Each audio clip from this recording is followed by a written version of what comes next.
Zimbabwe's long-standing external debt and its failure to service the arrears are well documented.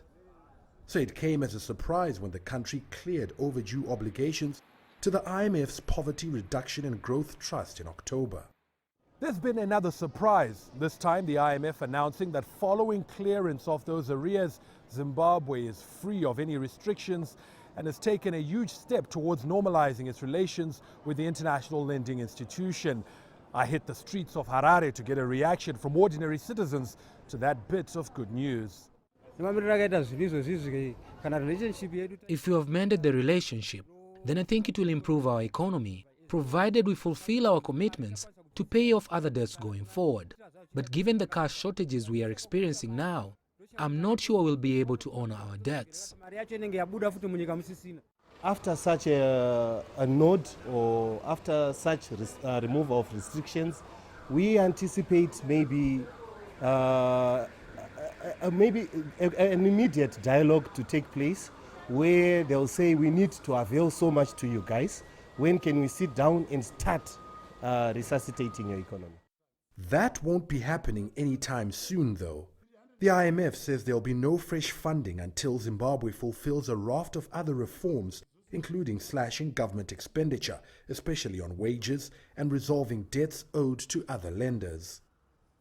Opinion is divided on whether Zimbabwe is ready for new financial aid.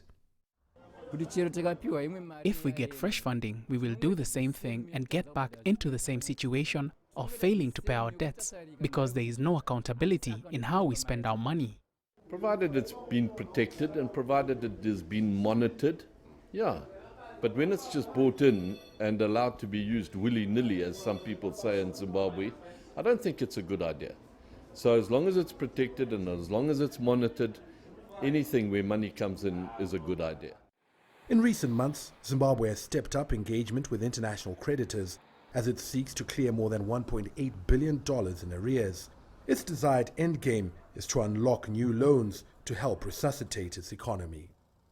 Farai Mwakutuya, CCTV, Harare, Zimbabwe. Well, let's get some more insight into this. Daniel Ringes now joins us in Washington, D.C. Daniel, as always, welcome. Now, on one hand, this is a key step towards restoring Zimbabwe's access to IMF loans, but also the fund says there will be no new money without reform. So what does this move really mean for Zimbabwe?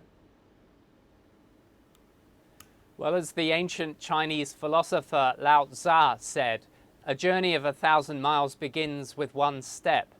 But that first step is fairly easy in comparison to the challenges ahead for Zimbabwe, because the repayment of the IMF loan basically came from its own IMF quota. So it was able to do an accounting shift in order to repay that. But that does then set up the possibility of creating some confidence among the global players, those who really need to see some of this debt repaid. And some calculations put the overall debt levels for multilateral institutions, for bilateral donors and for private donors at well over $10 billion. So it's a considerable mountain to climb, given that there is very little additional cash available at this time of economic crisis for Zimbabwe. So they're going to have to use the IMF to convince other international creditors to come forward in order to pay off their current debt obligations and create some confidence so that they can move forward into the future in a way that creates the level of confidence needed, that they know that some of that debt is going to be starting to pay off. Well, let's talk a little bit more about confidence, Daniel. How much has the warming up of the IMF towards Zimbabwe really impacted confidence in Zimbabwe's government and, of course, the future of the country, especially as it pertains to foreign investors?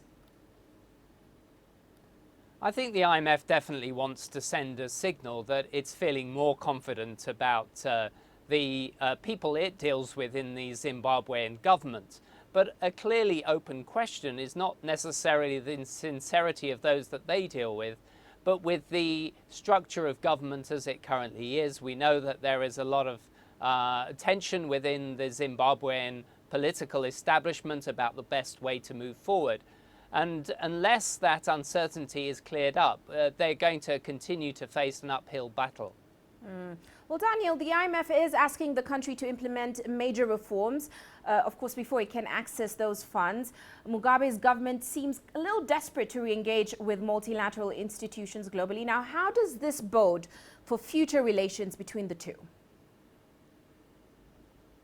Well, essentially, let's look on its most basic terms. If you're going to lend Zimbabwe new money in order to clear its debt obligations and begin to invest in the future, you're going to want to know that Zimbabwe is handling its economic affairs in a transparent way so that the money flows not to other countries and to ways in which it could be used not to the benefit of the country. You want to know that essentially Zimbabwe is on the way back. And so that process of reassurance is a tricky one.